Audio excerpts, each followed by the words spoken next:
अस्सलामुअलैकुम स्टूडेंट्स, कैसे हैं आप सब। उम्मीद करती हूँ आप सब ठीक होंगे। तो स्टूडेंट्स, आज का जो हमारा टॉपिक है वो है टिश्यूज़ लेवल। इससे पहले जो हमने पढ़ा था वो है ऑर्गेनेलीज एंड सेल लेवल। उसमें हमने बात की थी कि जो मल्टी सेलुलर ऑर्गेनिज्म होते हैं वहीं से ही टिश्यू की इब्तिदा होती है, क्योंकि मल्टी सेलुलर में बहुत से सेल जब मिलते हैं तो एक टिश्यू बनता है। Group of similar sales is called tissue.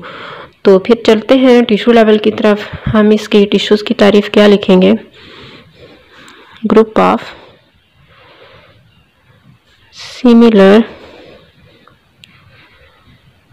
Sales, group of similar sales that perform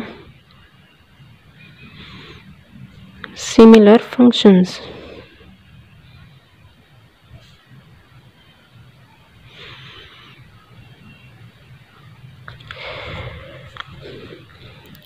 उसे क्या कहेंगे? Tissue. Group of similar sales, एक जैसे सेल का ग्रुप जो क्या करते हैं, एक ही जैसे काम कर रहे होते हैं, उन्हें कहते हैं टिश्यू लेवल। अब ये जो सिमिलर सेल्स होते हैं अरेंज कैसे होते हैं? कैसे अरेंज होते हैं? ये लूज शीट्स की सूरत में, या फिर हम इसे लिख सकते हैं बंडल। क्या लिखेंगे? बंडल। कैसे लूज शीट या बंडल की सूरत में अरेंज होंगे? फर्ज करें ये सेल है, ये तीसरा सेल है, चौथा है, पांचवा है, और इसके ऊपर एक दूसरे, तीसरा, चौथे सेल आ जाते हैं। ये सारे जो हैं एक शीट की सूरत में अरेंज हो जाते हैं या एक बंडल की सूरत में अरेंज हो जाते हैं, बहुत से सेल। तो ये एक बन जाता है ग्रुप। किसका? सेल का। इसे क्या कहेंगे? टिश्यू। तो इसी तरीके से सारे टिश्यू अरेंज हों, सारे सेल अरेंज होंगे और टिश्यू बना देंगे। फिर टिश्यू क्या करेंगे? आगे मुख्तलिफ तरह के काम करेंगे। अब अगर हम बात करें एनिमल्स और प्लांट्स की, तो एनिमल्स में डिफरेंट टिश्यूज़ होते हैं और प्लांट्स में डिफरेंट। इनमें हम दोनों में फ़र्क देख लेते हैं एनिमल्स और प्लांट्स। अगर हम एनिमल्स की बात करें तो एनिमल्स में 3 तरह के टिश्यूज़ होते हैं, मसल टिश्यू, ग्लैंडुलर टिश्यू और एपिथेलियल टिश्यू। अब इनकी अगर हम बात करें कि ये मसल टिश्यू जो हैं, जितने भी टिश्यूज़ हैं ये क्या काम करते हैं? वैसे तो बहुत से टिश्यूज़ होते हैं, यहाँ हम 3 की बात करते हैं। मसल टिश्यू जो है ये कंट्रैक्शन में वो करते हैं, इनका रोल होता है, और ग्लैंडुलर सिक्रीशन में। इसके अलावा एपिथेलियल का ये स्किन पर पाए जाते हैं। कहाँ पे? स्किन में, स्किन के ऊपर। तो जो मसल टिश्यूज़ हैं ये कंट्रैक्शन में कैसे हिस्सा लेते हैं? जिस तरह एनिमल्स होते हैं या हम इंसान हैं, हम हरकत करते हैं, किसकी वजह से हरकत करते हैं? मसल टिश्यूज़ की वजह से। अगर मसल टिश्यूज़ ना होते, हमारे मसल्स कंट्रैक्ट और रिलैक्स ना होते और हम ऐसे ही पड़े रहते, हम हरकत ना कर सकते। और ग्लैंडुलर टिश्यू जो हैं ये सिक्रीशन का काम करते हैं। जहाँ कहीं वर्ड आएगा ग्लैंड का तो आपने समझ लेना है ये कुछ न कुछ सिक्रीट करते हैं। तो सिक्रीशन भी डिफरेंट तरह की होती है। इसकी एग्जांपल हम देख लेते हैं। जिस तरह एंडोक्राइन ग्लैंड्स होते हैं डिफरेंट तरह के, उनमें फर्ज करें पिट्यूटरी ग्लैंड है। कौन सा है? Pituitary gland. अब पिट्यूटरी ग्लैंड का काम क्या होगा? ये हार्मोन्स को खारिज करेगा। किसको खारिज करेगा? हार्मोन्स। डिफरेंट तरह के हार्मोन्स को खारिज करेगा और वो हार्मोन्स फिर अपने अपने फंक्शंस को परफॉर्म करेंगे। तो इस तरीके से ग्लैंड्स क्या कर रहा है? हार्मोन्स को, पिट्यूटरी ग्लैंड को सिक्रीट कर रहा है और ये हार्मोन्स को सिक्रीट कर रहे हैं। इस तरीके से ये सारे अपने अपने डिफरेंट फंक्शंस परफॉर्म करते हैं। और अगर हम बात करें एपिथेलियल टिश्यूज़ की, एपिथेलियल जो होते हैं, एपी का क्या मतलब होता है? एपी मीन अपर, एपी मीन अपर। जो बॉडी की ऊपर वाली साइड पे पाए जाते हैं, अपर सरफेस पे पाए जाते हैं, उन्हें कहते हैं एपिथेलियल टिश्यू। तो ये कहाँ होंगे? स्किन के ऊपर।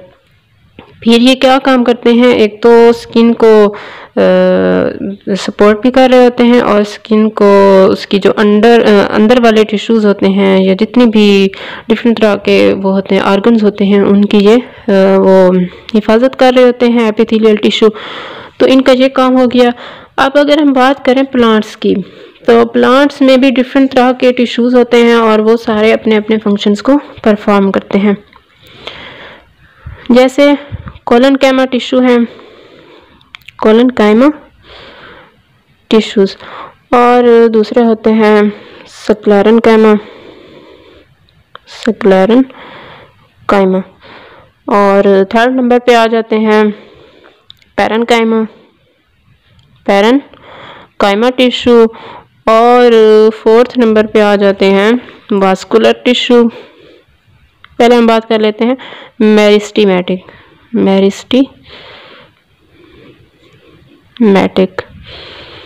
मेरिस्टेमेटिक टिश्यू, और फिफ्थ नंबर पे आ जाते हैं vascular tissue, vascular tissue.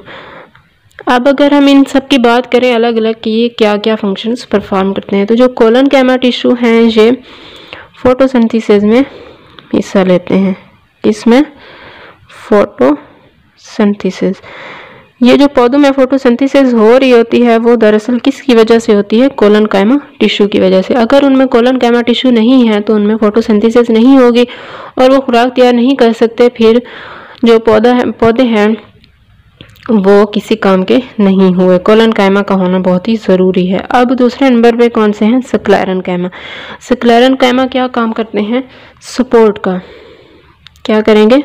Support. ये जो पौधा खड़ा होता है किसकी वजह से खड़ा होता है? स्क्लेरेनकाइमा। ये उनको सपोर्ट करते हैं, सहारा देते हैं। और तीसरे नंबर पे है पैरेनकाइमा।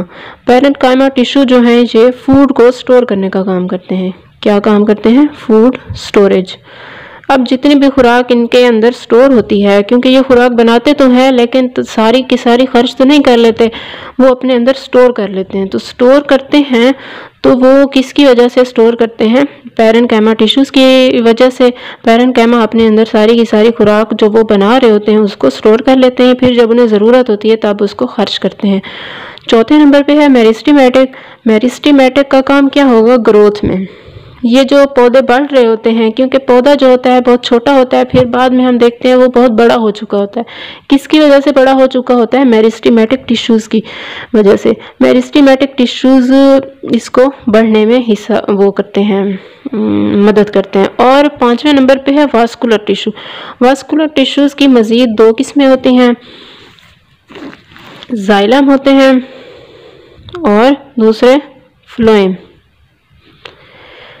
जाइलम टिश्यू और फ्लोएम टिश्यू। अब जाइलम और फ्लोएम ये वैसे आप छोटी क्लासों में भी पढ़ा है तो इसका शायद आपको अंदाज़ा होगा कि ये क्या काम करते हैं। जाइलम जो है ये वाटर को ट्रांसपोर्ट करते हैं, वाटर की ट्रांसपोर्ट करते हैं। और जो फ्लोएम होते हैं ये क्या करते हैं? फूड को ट्रांसलोकेट करते हैं, फूड ट्रांसलोकेट। अब इनका क्या मतलब है? वाटर को ट्रांसपोर्ट करते हैं और फूड की ट्रांसलोकेशन करते हैं। पानी जो होता है कहाँ पे ये पौधे हासिल करते हैं? ये मिट्टी से हासिल कर रहे होते हैं। फर्ज करें ये पौधा है, अब ये उसकी छोटी छोटी जड़ें हैं, इन जड़ों के ऊपर छोटे छोटे हेयर्स होते हैं, इनको हम क्या कहेंगे? Root hairs. ये क्या होते हैं? रूट हेयर्स, जड़ों के बाल। अब ये क्या करते हैं? यहाँ पे जितना भी वाटर होगा उसको ये अब्जॉर्ब कर लेंगे, फिर उसको पत्ते के दूसरे हिस्सों तक पहुँचा देंगे। लेकिन कैसे पहुँचाएंगे? ये जाइलम टिश्यूज़ की वजह से पहुँचाएंगे ऊपर तक। अब यहाँ पे फ़र्ज़ करें पत्ता बना हुआ है तो यहाँ पत्ते तक भी पानी आ जाता है। किसकी वजह से आ जाता है? जाइलम टिश्यू की वजह से। अब दूसरे नंबर पे है फ्लोएम। तो फ्लोएम जो होते हैं ये खुराक की ट्रांसलोकेशन करते हैं, खुराक को एक जगह से दूसरी जगह पहुंचाते हैं। अब खुराक कहाँ पे बनती है? आपको पता है खुराक पत्तों में बनती है। अगर यहाँ पे खुराक बन रही है और इसने पौधे के दूसरे हिस्सों तक भी पहुंचाना है इसने, तो ये क्या करेगा? इसके अंदर भी फ्लोएम टिश्यूज़ होंगे और ये एक जगह से दूसरी जगह, इसको हम फर्ज करें यहाँ पे खुराक बन रही है, यहाँ पे भी अगर ये पत्ता है यहाँ पे भी खुराक बनेगी, यहाँ पे भी बनेगी, और ये फिर क्या करेंगे? इनके अंदर फ्लोएम टिश्यूज़ होगा, ये फिर इस खुराक को तने तक भी पहुँचाएंगे और यहाँ पे जड़ों तक भी पहुँचाएंगे। ये सारी खुराक फिर पूरे पौधे में ट्रांसलोकेट हो जाएगी। इस तरीके से सारे टिश्यूज़ जो हैं अपने अपने फंक्शंस को परफॉर्म करते हैं। तो उसके बाद हम देखेंगे ये सारे जो टिश्यूज़ हैं आगे क्या चीज़ बनाते हैं। ये जब मिलेंगे तो आर्गन बनाएंगे, फिर आर्गन के बाद आर्गन सिस्टम होगा, फिर हम इनको बाद में आर्गन और आर्गन सिस्टम को अगले लेक्चर में डिटेल से देखेंगे। यहाँ तक अगर आपको कोई भी बात क्लियर ना हुई हो तो आप कमेंट सेक्शन में पूछ सकते हैं। Thank you. अल्लाह हाफिज़।